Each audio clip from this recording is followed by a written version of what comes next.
12 అంటే 1:30 మధ్యలో మన యుద్ధ విమానాలు బయలుదేరిని వెళ్ళినాయి, పేల్చేసినాయి, ఆ అడ్డు వచ్చినటువంటి వాళ్ళని పేల్చేసినాయి, కూల్గా వెనక్కి వచ్చేసినాయి, సరిహద్దులు దాటినాయి. ఒక్క డ్యామేజ్ కూడా లేకుండా, ఒక్క యుద్ధ విమానానికి ఏం కాలేదు, ఒక్క సైనికుడికి ఏం కాలేదు. లేపాల్సింది లేపేసాం, చేయాల్సింది చేసేసాం, వచ్చేసాం. ఇప్పుడు ఈ వచ్చిన తర్వాతన మనం చెప్పేదాకా ఆపరేషన్ సింధూర్ అని దానికి టైటిల్ని ఆర్మీ పోస్ట్ చేసేదాకా తెలియలేదు. తెలిసిన తర్వాత ఒక్కసారి ఉలిక్కిపడ్డమైంది. పాకిస్తాన్ అప్పటికే అప్రమత్తమైంది. వాళ్ళు చెప్పుకున్నారు, అవును భారతదేశం దాడి చేసిన మాట వాస్తవం, మా దగ్గర ఉన్నటువంటి ఈ ప్రాంతాల్లో దాడులు చేసింది అన్నటువంటి చెప్పుకొచ్చారు. అదే సందర్భంలో దానికి ప్రతీకారం ఉంటుందన్నటువంటి హెచ్చరికలు ఇచ్చారు.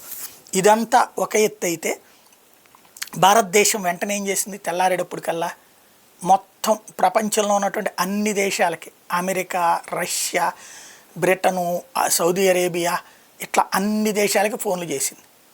మేము చేసాం, పాకిస్తాన్ సరిహద్దులు దాటి వెళ్ళాం, పిఓజేకేలోకి వెళ్ళాం, కాకపోతే అక్కడున్న ఉగ్రవాద శిబిరాల మీద మాత్రమే దాడులు చేసి వచ్చాం.